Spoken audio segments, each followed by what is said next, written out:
পোনপ্ৰথমে 31তম বাক্যাক আয়োজনী আঞ্চলিক দৌলবলী গোপাল থান উদযাপন সমিতিৰ তৰফৰ পৰা সমূহ অসমবাসীৰ লগতে সমূহ ৰাইজলৈ দৌল মহোৎসৱৰ আন্তৰিক অভিনন্দন জনাইছোঁ।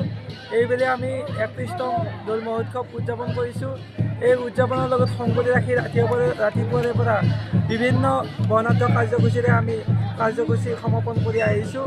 এতিয়া আমাৰ মহাভোগ বিতৰণ কাৰ্যসূচী চলি আছে। এই মহাভোগ বিতৰণ কাৰ্যসূচীৰ পিছতে আমাৰ সন্ধিয়া ভাগলৈকে আমাৰ বন্তি প্ৰজ্বলন কাৰ্যসূচীৰ পিছতে সাংস্কৃতিক অনুষ্ঠান অনুষ্ঠিত কৰা হ'ব।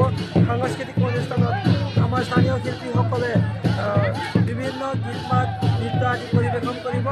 ইয়াৰ পিছতে আমাৰ ৰাতিৰ বাবে আমি এই ভ্ৰমণ জগতৰ এটি নাট্যদল আমি আমন্ত্ৰণ কৰিছোঁ। ৰংগযাত্ৰা মিনি থিয়েটাৰ নাট পৰিৱেশনৰ পিছতে আমাৰ আজিৰ কাৰ্যসূচী সমাপন কৰা হ'ব। গতিকে আজিৰ কাৰ্যসূচীৰ লগত সংগতি ৰাখি আমাৰ এই মহান অনুষ্ঠানটো আমাৰ সন্মানীয় ৰঙিয়াৰ সমষ্টিৰ বিভিন্ন বিধায়ক ভৱেশ কলিতা ডাঙৰীয়াই অনুদান আগবঢ়োৱা আমাৰ সভাগৃহটো উদ্বোধন কৰা হ'ব। তেখেত পিছতে আহি আমাৰ মাজত তেখেত উপস্থিত হোৱাৰ পিছতে আমাৰ এই সভাগৃহটো উদ্বোধন কৰা হ'ব। আজি এইদৰে আমাৰ 31তম বাক্যাক আয়োজনী আঞ্চলিক দৌলবলী গোপাল থান পৰিচালনা সমিতিৰ উদ্যোগত এইবুলি দৌল মহোৎসৱ উদযাপন কৰা হৈছে।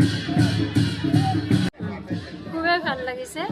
আমাৰ এই দৌল উৎসৱৰ তৃতীয় বৰ্ষ, 2 বছৰ হৈ গ'ল এই তৃতীয় বৰ্ষ, আৰু এই তৃতীয় বৰ্ষৰ দৌল উৎসৱটিলৈ আমাৰ যেন কুচুপাবাসী লগতে সমগ্ৰ মনাকুচিবাসী ৰৈ থাকে। এইটো আনন্দৰ উৎসৱ। দৌলৰ কৃষ্ণৰ দৌল যাত্ৰা যিধৰণে হৈছে, কৃষ্ণই যিধৰণে গোপ গোপীসকলৰ লগত ফাকু খেলি ৰং আনন্দ কৰিছিল, ঠিক তাক অনুসৰণ কৰি আমাৰ এই কুচুপাবাসীৰ লগতে সমগ্ৰ মনাকুচিবাসীয়ে আমি এই অনুষ্ঠানটি অনুষ্ঠিত কৰিছোঁ। খুবেই আনন্দ লাগিছে। আজি আমাৰ এতিয়া শোভাযাত্ৰা হ'ল, ৰাতিপুৱাৰ পৰা আমাৰ পতাকা উত্তোলন হ'ল, স্মৃতি তৰ্পণ হ'ল, সকলো অনুষ্ঠান আমি সুন্দৰভাৱে হৈ গ'ল।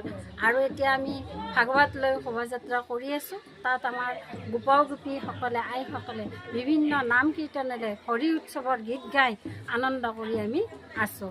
আৰু আমি আশা ৰাখিছোঁ এই অনুষ্ঠানটি বাকী অংশ আমাৰ সুকলমে হৈ যাব।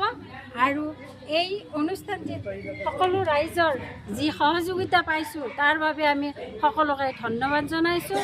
আৰু বাকীখিনি অনুষ্ঠানো যেন আমাৰ সুন্দৰভাৱে পৰিচালিত হয় তাক আমি আশা ৰাখিছোঁ। লগতে এই চেনেলৰ ৰাজবংশী